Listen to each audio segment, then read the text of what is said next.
जी investment property जी IAS 40 इसके concepts revise करते हैं, और अगर टाइम मिला तो इंशाल्लाह जो सवाल है वो भी कर लेते हैं नोट का। और ये सुन लें, इंपॉर्टेंट है, इन्वेस्टमेंट प्रॉपर्टी के एक्सेप्टेड सवाल 8, 10, 11 नंबर तक आ सकता है। ठीक है जी। अच्छा जी, इन्वेस्टमेंट प्रॉपर्टी मेरे भाई इसमें दो मॉडल्स हैं। कितने मॉडल हैं जी? एक है कॉस्ट मॉडल, क्या, और दूसरा क्या है?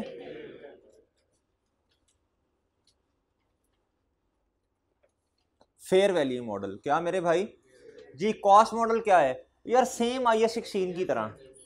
सेम क्या है? IS 16 की तरह। और सही है। अच्छा मुझे ये बताएं, IS 40 में कौन कौन सी चीजें आ सकती हैं, बताएं। नहीं नहीं, पहले तो ये बताएं ना, इन्वेस्टमेंट प्रॉपर्टी में कौन कौन से एसेट्स आ सकते हैं? इन्ना लिल्लाहि व इन्ना इलैहि राजिऊन। ओ मेरे भाई, कौन सा रेंट? जनरेटर रेंट पे दे दिया, वो आ जाएगा इसमें। इमूवेबल प्रॉपर्टी बच्चों, इमूवेबल प्रॉपर्टी, ठीक है। इसमें लैंड बिल्डिंग के अलावा और कुछ नहीं आएगा। अच्छा जी चलें। अच्छा मेरे भाई, या तो आपने इनको रेंट पे दिया हुआ है, या फिर क्या उसका नाम है, आपने कैपिटल एप्रिसिएशन के लिए रखा हुआ है। सही है कि ये वैल्यू हमारी बढ़ा देगा तो इसलिए आपने अपने पास रखा हुआ है, या फिर आपकी नीयत ये है, अभी एसेट बन रहा है और नीयत ये है कि इसको या तो रेंट पर्पस के लिए रखूंगा या फिर कैपिटल एप्रिसिएशन के लिए रखूंगा, वो एसेट्स इधर आएंगे। ओके। जो एसेट आप बना रहे हैं इस नीयत से कि आगे इनको बेच देना, वो किधर आते हैं? IS 2 inventory. जो एसेट्स आपने इस्तेमाल करने हैं एडमिन पर्पस के लिए, हेड ऑफिस, IS 16। ओके। जो एसेट आप इस्तेमाल कर रहे हैं चीजों को बनाने के लिए, एक बिल्डिंग है आपके पास, उधर हेड ऑफिस है, या उधर फैक्ट्री बनी हुई है जिधर चीजें बनती हैं, वो IS 16 में आएगा ना। चलें, ये समझ आ गई, स्कोप समझ आया। अच्छा कॉस्ट मॉडल क्या है? इनिशियली एसेट जो है वो कॉस्ट पे रिकॉर्ड होता है। किस पे रिकॉर्ड होता? बिल्कुल IS 16 की तरह, इसमें ये चीजें ऐड होनी है, ये लेस होनी है, बिल्कुल IS 16। और दूसरा, इस पे डेप्रिसिएशन भी होती है कॉस्ट मॉडल पे। सही है सर। इस पे मेरे भाई नो कॉन्सेप्ट ऑफ, तो फिर क्या होता है? फेयर वैल्यू अपडेट होती है। क्या जी? आपने लिखना है जी, update fair value at end of each reporting period. का मतलब क्या होता है? आपका जो ईयर एंड है। और सही है। अच्छा अब आपने क्या करना, लेजर बना लेना है। इधर आपने क्या किया करना है, और यार ये मैंने शॉर्ट फॉर्म लिखी है, कोई नया नाम ना अपनी तरफ से ढूंढ लेना। इन्वेस्टमेंट प्रॉपर्टी है, क्या है जी? एसेट का ओपनिंग के साइड पे आता है, इस जो उसकी नेचर है, क्लोजिंग के साइड पे आएगा जी। फॉर एग्जांपल एसेट, एसेट जो है 2 साल पहले आपने लिया, उसका ओपनिंग बैलेंस है जी 95। कितना है? उसने आपको इसकी fair value at the end of reporting दी होगी, end of the reporting year आपको गिवन होगी। क्या होगी? फॉर एग्जांपल ये है जी 110 रुपए। कितनी? बताएं जी कितने का गेन आया? वजन किधर आएगा? डेबिट साइड पे। इन्वेस्टमेंट प्रॉपर्टी क्या होगी मेरे भाई? Debit. Fair value gain,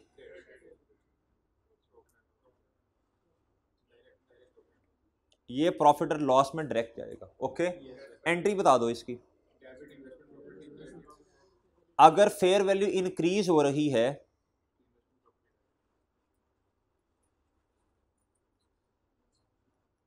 investment property क्या हो जाएगी?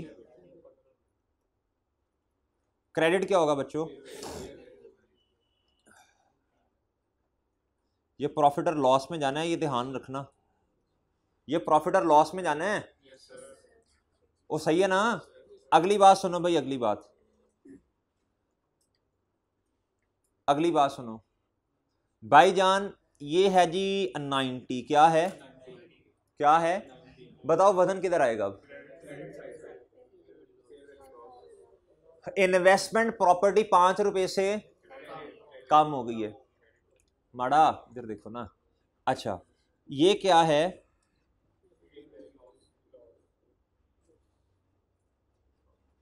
ओके जी, एंट्री बता दीजिएगा जी।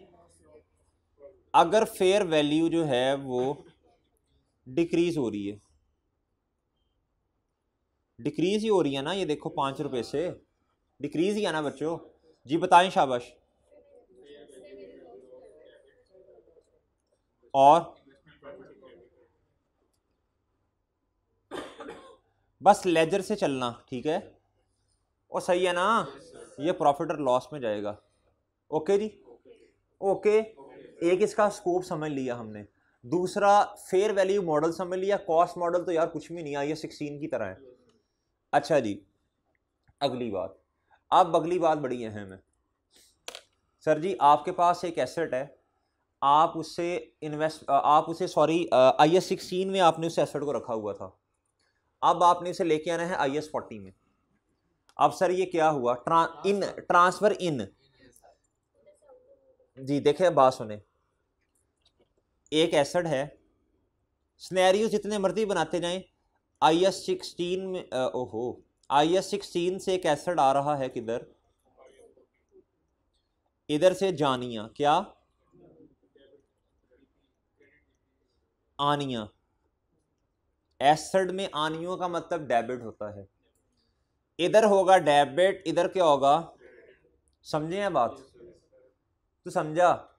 लेकिन एक मसला है इधर, मसला ये है मेरे भाई कि सर जी किस अमाउंट पे आएगा। हाँ जी, अभी बताता हूँ, अभी अभी सस्पेंस डालने दो ना। अगली बात, IAS 2 क्या, IS 20 कितों आ गया, IAS 2 से IAS, ये मैं आपसे स्टैंडर्ड्स के नाम नहीं पूछ रहा कि क्या क्या नाम होते हैं, ये पूछ रहा हूँ कि IS 2 से स्टैंडर्ड, IS 2 से IS 40 में आ सकते हैं, IS 16 से IS 40, IS 40 से IS 2 और IS 40 से IS 16 में भी जा सकते हैं। इधर क्या होगा मेरे भाई जानिया, इधर क्या होगा क्रेडिट डेबिट। ओके, अगली बात, अब मेरे भाई IS 40 में एसेट पड़ा हुआ है और जाना किधर है जी, भाई जिधर तीर है ना उधर आनिया है, सही है, आनिया किधर है, आनिया इधर, रट्टा नहीं लगा लेना कि सिर्फ आनिया इसमें ही हो सकती हैं, जानिया किधर, एसेट में जानियों का मतलब क्रेडिट, इधर, और बताओ और बताओ,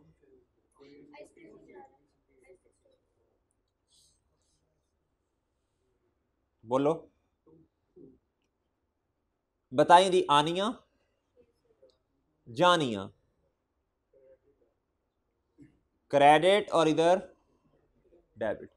एक और भी हो सकता है, IS 16 से IS 2 में जाना, वो तो IS 40 तो नहीं ना होगा, फिर IS 16 से 2 में जाना, 2 में डेबिट होगा और क्रेडिट किधर होगा IS 16 में, यहाँ 2 से 16 में जा रहे हैं तो 2 इन्वेंट्री क्रेडिट हो जाएगी और प्रॉपर्टी प्लांट एंड इक्विपमेंट क्या हो जाएगा डेबिट, ठीक है।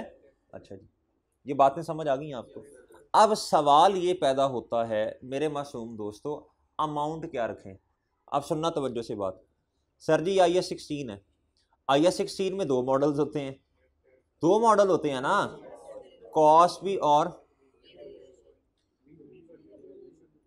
अच्छा मेरी एक बात सुनो, पेपर में एक सवाल आएगा, हाँ कहता है जी बताओ फेयर वैल्यू मॉडल और रीवैल्यूएशन मॉडल दोनों सेम चीज़ें होती हैं, उसे को बीच में ना बोल, उसे को ये गलत कॉन्सेप्ट है, क्या है, उसे को फेयर वैल्यू है इन्वेस्टमेंट प्रॉपर्टी के अंदर और इसका बढ़ना या कम होना डायरेक्टली प्रॉफिट और लॉस में लेके जाया जा सकता है।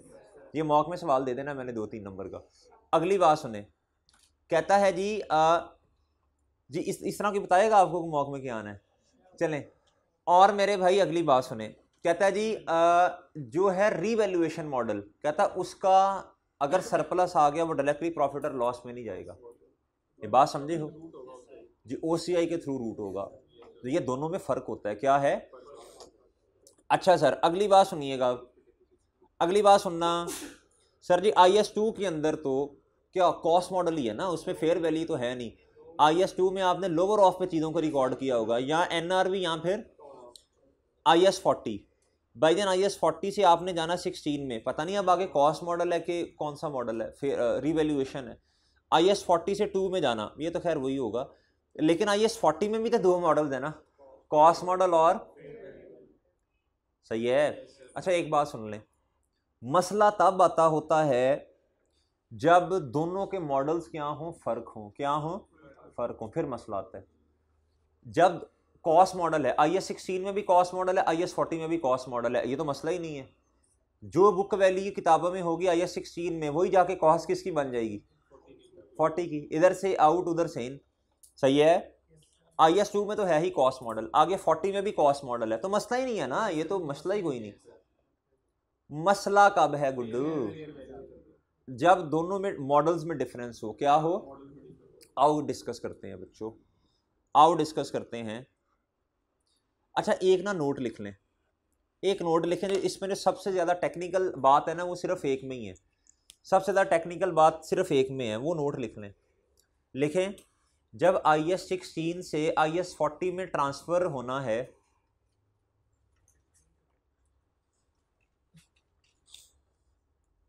जिसने IS 40 को रिवाइज करना है, एक कंप्रीहेंसिव सवाल है, बहुत जामे किस्म का सवाल है, लेक्चर नोट्स में याद है आपको, जिसमें 10-12 बिल्डिंग्स हैं, प्रॉपर्टीज़ हैं, गुलबर्ग, गार्डन टाउन, फलाना फलाना, ये सवाल आपने लाजमन क्या करना है, सॉल्व कर लेना है।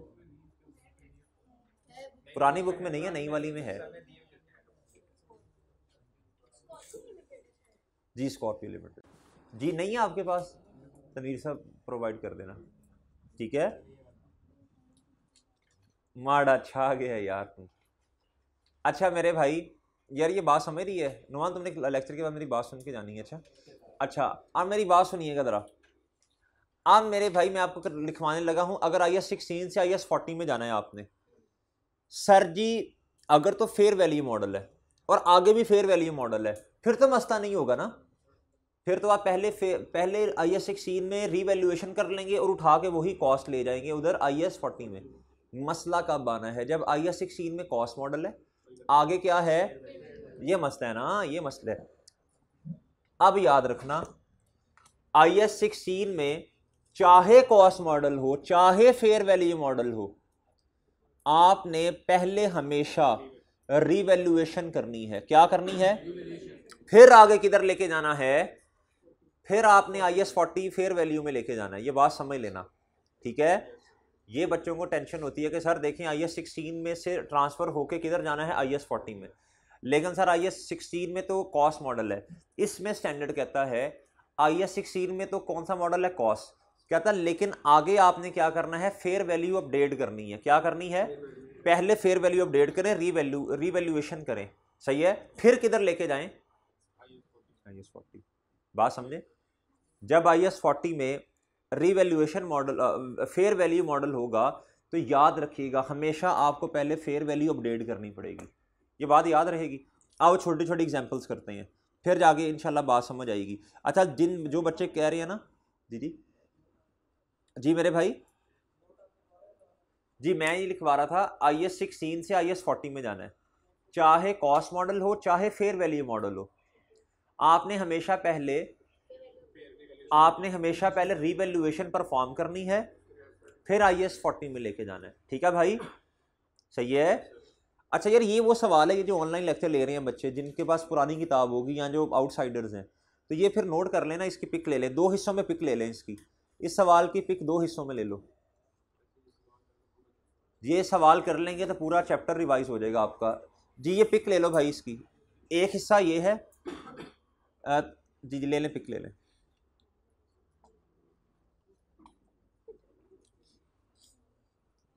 भाई दूसरा हिस्सा जी, दूसरा हिस्सा इधर से शुरू होकर पिक ले लें। इसका सलूशन तो नहीं है ना, मेरा ख्याल है इसका सलूशन है, वो मैंने सही करवा तो दिया था, इसका सलूशन मैंने करवाया तो था सही, वो आपने मेरे ख्याल पूछा भी था मेरे से। दीदी सलूशन ये किताब से ले लेना, इसमें मैंने सही करवाया था कुछ, अच्छा ये ले लेना सलूशन इनसे। अच्छा बच्चों इधर आओ, ज़रा बात सुनो, गुड न्यूज यार, गनू कैश वाला सोल्यूशन मैंने ऑलरेडी सही करवा दिया था आपको। नहीं गनू क्या, पता नहीं वो कौन सा सवाल था। हाँ वो मैंने लेक्चर रखवाया था, वो टेस्ट में दिया था सवाल, वो पता नहीं डॉल्फिन लिमिटेड वाला या कौन सा, उसका सोल्यूशन मैंने सही करवा दिया था, पता नहीं अब कौन सा है वो। अच्छा भाई इधर आए ज़रा, अब ना सवाल शुरू करते हैं जी। इधर देखें, ये नोट, ये टेबल आपने पढ़ लेना है। कहता है when entity uses a fair value model, सही है C, transfer shall be counted for you, उसने ना थ्योरी लिखी है, हम थ्योरी रहने देते हैं, सवाल ही सॉल्व कर लेते हैं सीधे सीधे। आओ जरा इधर। कहता है जी जर्नल एंट्रीज आपने पास करनी है for the year ended 31 December 2019। Okay, कहता है जी entity has investment property carried at fair value of ₹1 million on 1 January 2019 पे। कहता with remaining useful life of कितने साल, 10 साल। कहता जी entity A uses fair value model under कौन सा मेथड, IS 40 मेथड तो नहीं, खैर सॉरी, IS 40 स्टैंडर्ड का नाम है, ठीक है सर। IS 40 कहता ऑन 30 जून 2019, 6 महीनों के बाद, it was decided to use the building for administration rather than keeping it for investment potential. जी IS 16 जी किधर से निकल के किधर जा रहे हैं, एग्री करते हैं आप लोग। कहता जी at this date the fair value was rupees कितना, 1.2 मिलियन। कहता जी entity A uses cost model under IAS 16। कहता on December 2019 the value of property has increase to ₹1.3 million. ये तो खैर इग्नोर करें ना इस बात को, जब आप IAS 16 में चले गए और कॉस्ट मॉडल है, आपने कौन सा अपडेट करना है, सही है, वो तो रिवैल्यूएशन मॉडल होगा ना, यहाँ IAS 40 में फेयर वैल्यू मॉडल होगा। अब सबसे पहले देखें जी, सबसे पहले देखें जी, आपसे मैंने अर्ज की थी, मैंने कहा था लेजर बनाएं, क्या करें इन्वेस्टमेंट प्रॉपर्टी का, बताएं ओपनिंग बैलेंस कितना है, 1000, क्या 1000, भाई जान बढ़ के कितना हो गया, 1.2 मिलियन, कितना 1.2 मिलियन, कितना हो गया मेरे भाई, 1.2 मिलियन का क्या है, सॉरी 2 मिलियन का क्या है, गेन है, क्या है, गेन। ओके, अब सर इसको कर दें डिस्पोज, क्या कर दें,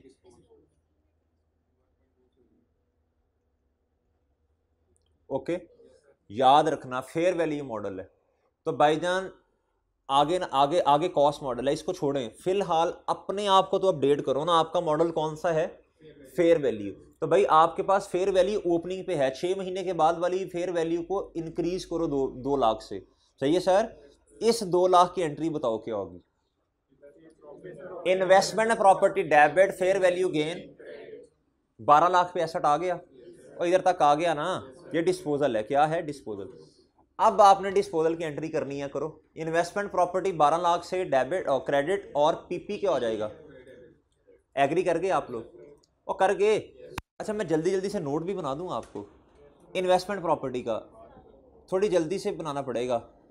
देखें नहीं सवाल का नाम क्या है, सवाल का नाम मैं अपनी तरफ से रख देता हूँ, इसमें खैर 3-4 सवाल इकट्ठे होने हैं, तो कोई एक तो रखा नहीं जा सकता, मैं अपनी मर्जी से रख देता हूँ, चान लिमिटेड, क्या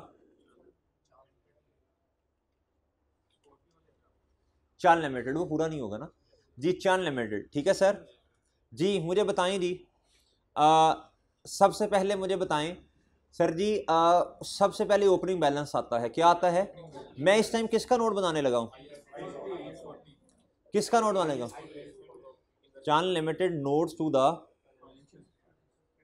भाई अब टाइम नहीं है ज़रा, तो इसलिए ज़रा शॉर्ट फॉर्म में कर रहा हूँ जी, ठीक है ना, कर लेंगे ना, आगे वो लिख लेना ये रेंडेड वगैरह जो भी है।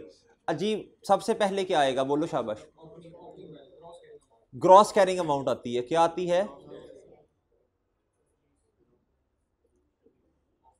जी, फिर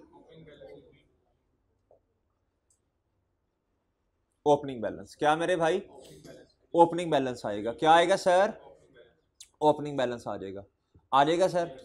अच्छा जी, अब इसको नाम रखता हूं फॉर एग्जांपल प्रॉपर्टी ए का, किसका नाम रखता हूं जी, प्रॉपर्टी ए, इसका ओपनिंग बैलेंस था कुछ, बोलो बच्चों, भाई मैं अपनी तरफ से ज्यूम करके बना रहा हूँ, सही क्या ना, समझ जाना बात। अब 1000 था, क्या था 1000, ऐसे ही है।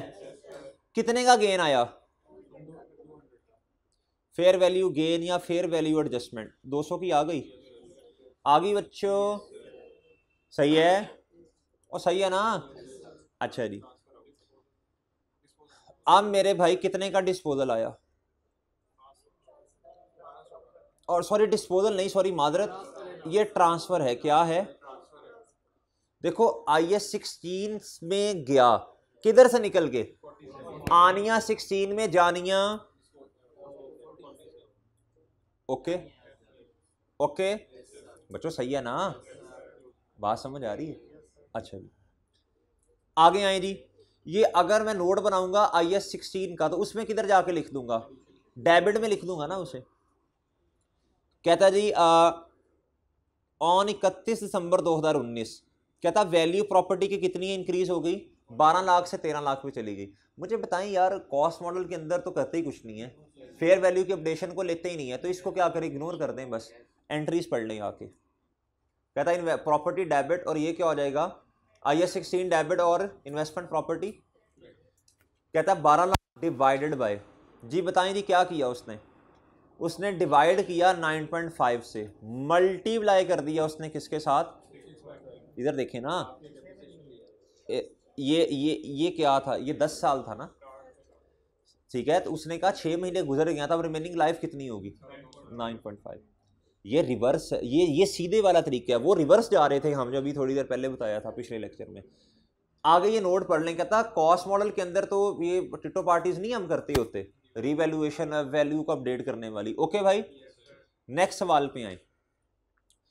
कहता जी entity A has investment property carried at fair value 1 million, कहता on 1 January 2019 with remaining useful life of 10 साल। कहता IS-40 में फेयर वैल्यू मॉडल है, सही है सी। कहता ऑन 30 जून 19, सेम बात हुई 6 महीने बाद। कहता board of director decided to develop the property and use it for sale of,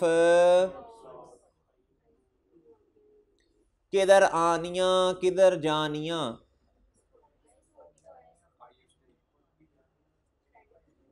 आजकल ने ऐसे दोस्तों से मिलना छोड़ दो आप लोग, जो कहते हैं इस चैप्टर में से सवाल आना है, इसमें से नहीं आना। उनकी एक्सपर्ट ओपिनियन ना पेपरों के बाद में लेना, ठीक है, जब वो इंशाल्लाह खुद अपना पास कर लेंगे। अभी उनकी एक्सपर्ट ओपिनियन लेने की ज़रूरत बिल्कुल भी नहीं है, ठीक है जी। जी आप मेरे भाई सही है ना। अच्छा अब देखें, बात सुने बच्चों, अब आप खुद बताओगे लॉजिकली बताओगे, IS-40 में कौन सा मॉडल है, फेयर वैल्यू मॉडल है।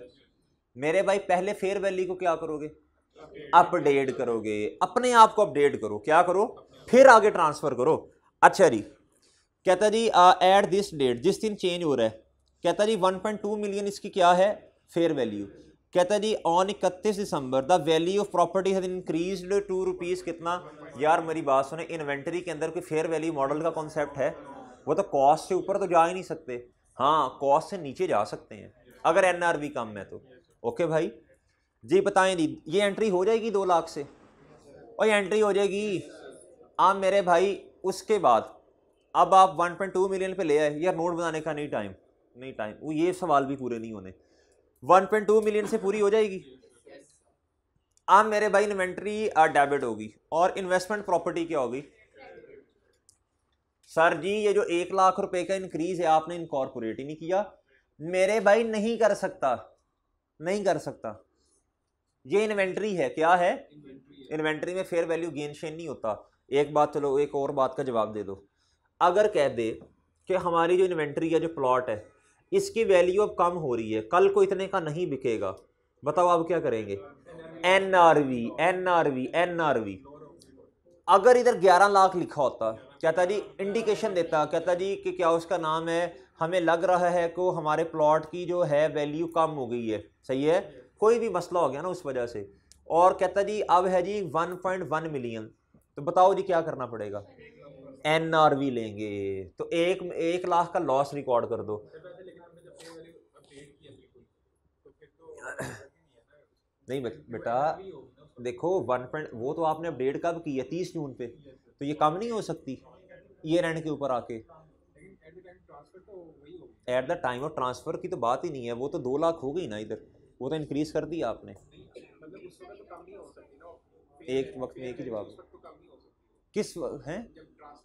हाँ जी, नहीं वो तो एनआरवी का मतलब तो यही है ना, ट्रांसफर की बात ही नहीं कर रहा मैं, तो ये रहने की बात कर रहा हूँ, सीधी सी बात है। अगर ट्रांसफर के ऊपर कहता आपका एसेट इस टाइम पड़ा हुआ है इन्वेस्टमेंट प्रॉपर्टी में 1 मिलियन का, और कहता है at the date of transfer fair value है 8 लाख रुपया, बताओ फिर एंट्री क्यों नहीं है?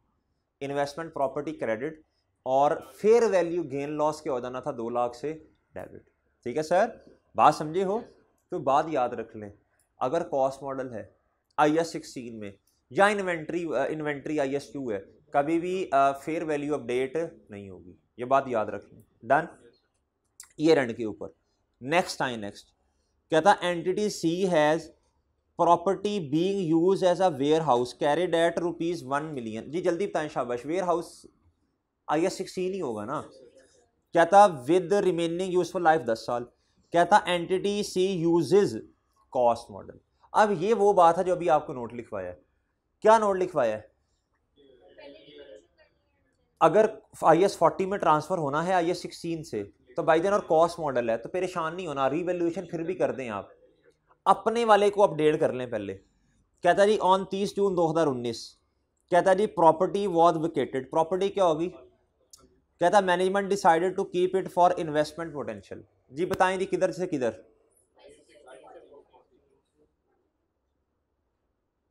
ओके और सही है। कहता at this date fair value कितनी है? 1.2 मिलियन। कहता entity C uses fair value model under IAS 40। जी बताएं जी क्या करना है? भाईजान आपके पास बीइंग यूज्ड है वेयर हाउस, ये इस तरह एज्यूम करें, ये बुक वैल्यू होगी, इसकी क्या होगी?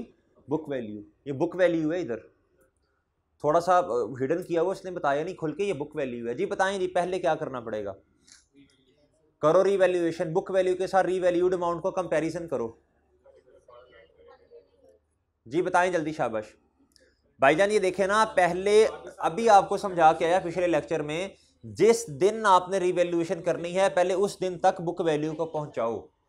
6 महीने की डेप्रिसिएशन चार्ज करो, जो कितनी बनती है? 50,000। तो आपकी बुक वैल्यू कितनी है? 9.5 लाख आ गई ना चांद, समझ आ रही है भाई? 9.5 लाख को कर दो मेरे भाई कंपैरिजन इसका रीवैल्यूड अमाउंट के साथ। सरप्लस कितने का आया? 2.5 लाख रुपए का surplus. PP debit surplus credit. Okay जी, अब इस अमाउंट से मेरे भाई 1.2 मिलियन पे आपका पीपी पड़ा है, उसको क्रेडिट करो, इन्वेस्टमेंट प्रॉपर्टी को क्या कर दो, और ईयर एंड के ऊपर आके देखो इसकी वैल्यू फिर ऊपर जा रही है 1 लाख रुपए का। अगली बात सुनो, कहता है transfer from revaluation surplus to retained earning is made at time of disposal only. अब एक बात बहुत तवज्जो से सुनने वाली है यार, जब आप IAS 40 में चले गए ना, जब किधर चले गए? IAS 40 में चले गए।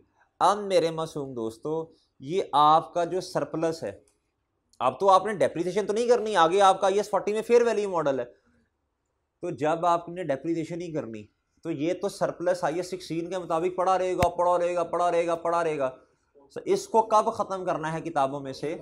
डिस्पोज, एक ही दफा खत्म होगा बस। फिर जो आपको असाइनमेंट में क्वेश्चन करने के लिए दिया है नजूमी लिमिटेड वाला, मेरे मासूम दोस्त, इसमें भी एक ऐसे ही कोई ट्रांजैक्शन है, सरप्लस आएगा, पड़ा रहेगा, पड़ा रहेगा, पड़ा रहेगा, कितने का आएगा कल पता चलेगा।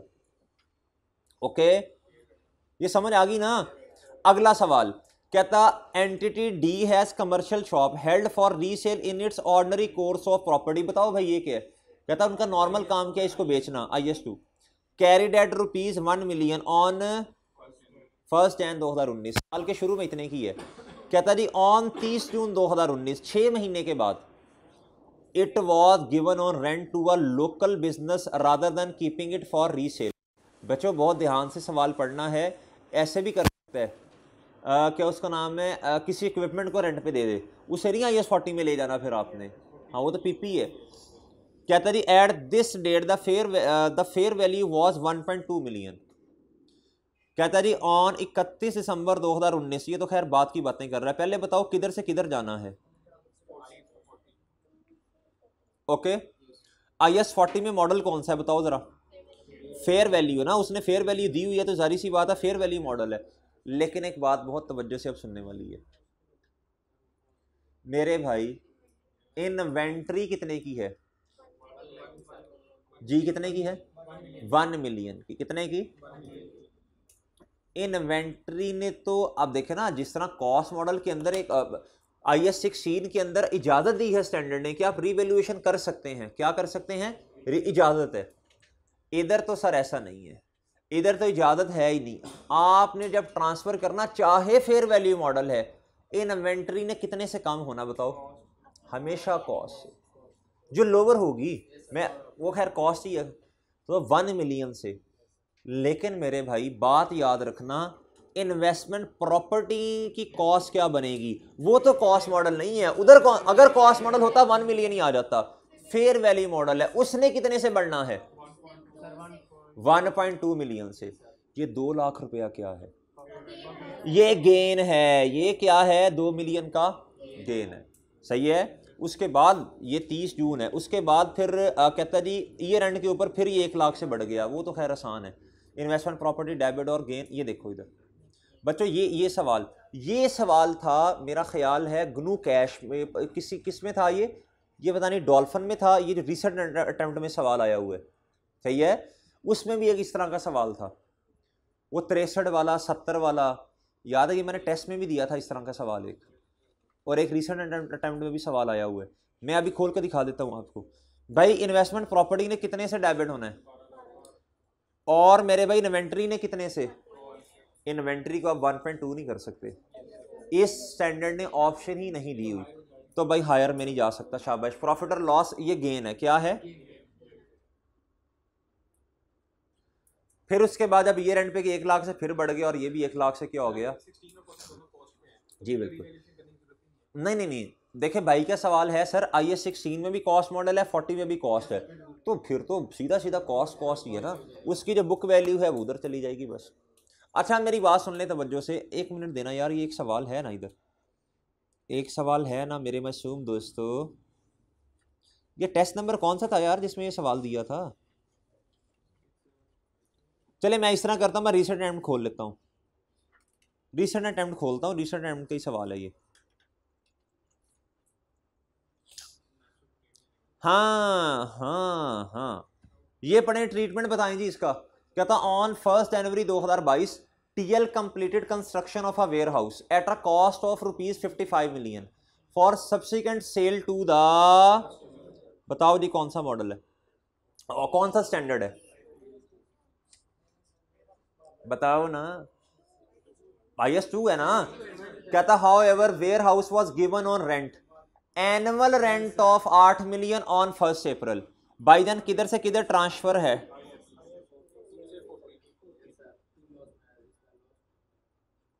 जी चिंटू एंड मिंटू बताओ भाई, बताएं जी किस दिन पर ट्रांसफर है 1 अप्रैल पे, किस अमाउंट से ट्रांसफर करना है। अभी एग्जांपल है, इन्वेंट्री ने कितने से कम होना, जल्दी बताओ भाईजान। इधर है आनिया, इधर है आनिया जानिया, देख लेना बस, यानी इसने होना है डेबिट, इसने क्या होना है, अच्छा इन्वेंट्री बताओ, इन्वेंट्री ने कितने से क्रेडिट होना है,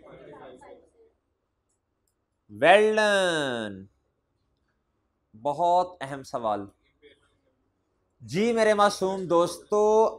1 अप्रैल पे ट्रांसफर है, कितने से डेबिट होगी फेयर वैल्यू, ये है,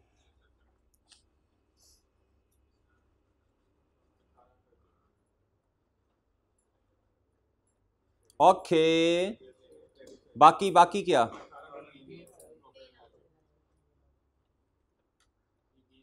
ओए होए, ये हाँ जी ट्रांसफर पे गेन है। बस समझ आना, कभी कभी कुछ बातें कहीं नहीं जा सकती, इंसान खुद समझ जाता है माशाल्लाह। ओ अजा भाई, चले वो कहता है भाई इधर आ जाना यार, ठीक है बैटरी लो होगी है शायद इसकी, लेकिन लिख के जाऊंगा मैं भी, और ठीक है ना, ओके भाई। अब ये सवाल करके आएंगे आप लोग। अच्छा आप क्या पूछ रहे थे, जल्दी से पूछे, आपको अपना सवाल भूल गया है, मुझे याद है आपने रिसेंट अटेम्प्ट नहीं, आपने कहा था सर जी वो आउटपुट मेथड बता दें क्या होता है। आउटपुट मेथड क्या होता है सुन लें, इससे ना यूनिट्स मेथड भी कहते हैं, ठीक है जी। एक प्लांट है, उसने यूनिट्स बनाने हैं 5 लाख। कितने यूनिट्स बनाने हैं? नहीं, फॉर एग्जांपल 1 लाख यूनिट्स बनाने हैं। कितने यूनिट्स बनाने हैं जी? 1 लाख। अब मैं इधर ही करवा देता हूँ, बैटरी शायद पेन की लो हो गई है। एसेट की कॉस्ट है जी 1 लाख रुपया। कितनी है? रेजिडुअल वैल्यू है एसेट की 10,000 रुपया। कितनी? 10,000 रुपया। सही है जी। यूजफुल लाइफ जो दी हुई है ना, वो आज आपको दी है जी यूनिट्स में। किस में दी है? अच्छा, इसको ना कर लो जी 5 लाख कर लो। कितना कर लो? 5 लाख कर लो जी। ये है जी 1 लाख यूनिट्स। क्या 1 लाख यूनिट्स है? क्या है?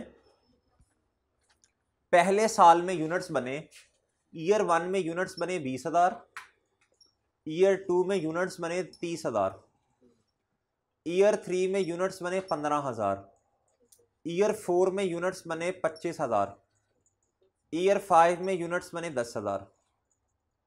ठीक है, ओके है भाई? अच्छा जी, अब आपने क्या करना है? डेप्रिसिएशन एक्सपेंस निकालना है। क्या करना है? हमारा वही format, cost, sorry, date, description, date description, और क्या आएगा? जल्दी बोलो। फॉर एग्जाम्पल क्या, बस ने यूनिट थोड़ी बनाने हैं, प्लांट होगा ना। इधर आ गया सरप्लस और इधर आ गया प्रॉफिट और लॉस। रिवैल्यूएशन हो सकती है ना जी मेरे भाई। 1 जनवरी 2018 एसेट की कॉस्ट बताओ कितनी है? 5 लाख है जी। ओए होए,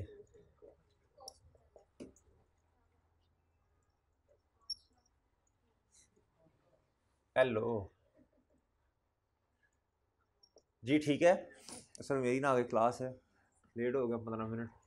31 दिसंबर 2018 भाईजान डेप्रिसिएशन एक्सपेंस कैसे आएगा? इस मेथड में क्या होता है जी, आप क्या करते हैं? रेट निकालते हैं। क्या करते हैं? रेट को छोड़ें, बहरहाल आपको वैसे ही पता है। भाईजान ये क्या है? 5 लाख जी। पहले साल इसकी टोटल यूजफुल लाइफ बताओ कितनी है? ये रुपीस में है, ये 1 लाख यूनिट्स में है। ठीक है जी। हाँ, शाबाश। रेजिडुअल वैल्यू माइनस होगी 10,000। लवी थां का भी मसला है भाई। इधर 490 समझ जाओगे ना क्यों किया मैंने? डिवाइडेड बाय टोटल यूनिट्स बताओ। जिस तरह टोटल यूजफुल लाइफ ईयर्स में होती है, इधर कितना है बोलो? 1 लाख। भाई ये रुपीस हैं, ये यूनिट्स हैं। मल्टीप्लाई करो हमारे साल में, पहले साल में कितने यूनिट्स बने? बताओ डेप्रिसिएशन एक्सपेंस क्या होगा? कितना आ गया? जल्दी जल्दी जल्दी बताते जाना है। कितनी आई भाई ये बताओ? ओ ताड़ी खैर जी मेरे भाई। 31 दिसंबर पे डेप्रिसिएशन एक्सपेंस बताओ जी। बोले शाबाश। 490 रेजिडुअल वैल्यू माइनस होगी भाई, मल्टीप्लाई बाय 30,000 जी। बोलो जी। 255 भाई सुनो, इधर बात सुनो। अगर कभी स्ट्रेट लाइन मेथड ना हुआ, रिड्यूसिंग ना हुआ, यूनिट्स ऑफ प्रोडक्शन मेथड हुआ, आउटपुट मेथड इसे कहते हैं। आउटपुट का मतलब जितने यूनिट्स बने। अच्छा, अब भाई इसमें अगर रिवैल्यूएशन इनकॉर्पोरेट करना आ गई, बाकी सूल तो सारे सेम ही है। सही है। डेप्रिसिएशन का फॉर्मूला चेंज होता है ना, फॉर्मेट तो हमने हमेशा यही रखा है भाई। आपको ग्रॉस रिवैल्यूएशन मेथड भी करवाया हुआ है, वो रिवाइज करके जाना है। उसके अलावा एक मेथड आप सॉरी आपको वो कौन सा था, रिड्यूसिंग बैलेंस मेथड के मुताबिक भी रिवैल्यूएशन करवाई हुई है। जी जी भाई। किस में? भाई इस मेथड में वैसे ही होगा यार, जितनी एसेट की बुक वैल्यू है। सही है। आपकी बुक वैल्यू है जी, फॉर एग्जांपल ये आपने ट्रांसफर करना है 2,55,000 है, फिर बाकी कॉन्सेप्ट तो सेम ही रहने हैं। तो पहली बात तो ये है, ये IS-40 में ट्रांसफर हो ही नहीं सकता, ये प्लांट है। क्या है? प्लांट है। बात समझे हो? सवाल ही समझ नहीं आ रहा यार मुझे तुम्हारा।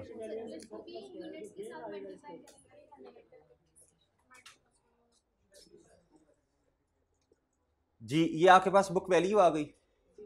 अब यार 31 दिसंबर 2019 पे आए, ये आ गई आपके पास रीवैल्यूड अमाउंट। क्या आ गई है? फॉर एग्जाम्पल ये है जी 4 लाख। कितनी आ गई भाई? 4 लाख। जी इधर आए, इधर कितना आता है? 1 लाख 140। ये आपके पास क्या आ गया? Revaluation surplus. इधर भी क्या लिखो? इधर भी क्या लिखो जी? हाँ जी। अब आप आए इधर, डेप्रिसिएशन एक्सपेंस। अब देखें जी, फॉर एग्जाम्पल इसकी रेजिडुअल वैल्यू सेम है, रेजिडुअल वैल्यू 10,000 ही है, तो ये 390 आ जाएगा इधर, divided by remaining useful life. ये आपकी रिमेनिंग यूजफुल लाइफ है 50,000। जी मेरे भाई, अब रिमेनिंग लेनी है आपने, मल्टीप्लाई बाय, अब ये कैसे आएगा? सेम इसी बेसिस पे 145,000 डिवाइडेड बाय 50,000।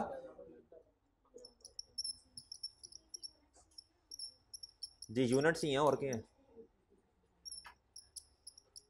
जो बेसिस आप डेप्रिसिएशन के लिए इस्तेमाल करेंगे ना, इधर रीवैल्यूएशन के लिए भी वही करेंगे हमेशा। उसूल ये याद कर लें बस। कैसे आया? तो रिमेनिंग कितनी है? अभी तो पिछले लेक्चर में समझाया था। जी जी इनको ये रिमेनिंग आ गई ना। और ठीक है मेरे भाई, ओके है। तो यार ये मेंटली तैयार है ना, किसी भी किस्म का सवाल आ सकता है। अच्छा जी ये अब कर लोगे? हाँ जी ग्रॉस रिवैल्यूएशन। और तुझे और जी जी, जब आप नेक्स्ट पे जाएंगे तो डिवाइड करेंगे 50 से, मल्टीप्लाई इससे कर देंगे ना, जो आप नॉर्मल करते हैं। जी जी नुमान इनको क्वेश्चन पेपर दे दे, मैं आपको आ जाना उधर, मैं आपको। यार तुमने अभी भी नहीं लिया वो लेक्चर, ऐसे ना करे यार, बुरे वक्त का पता नहीं होता। ठीक है जी, हाँ जी, अल्लाह हाफिज़।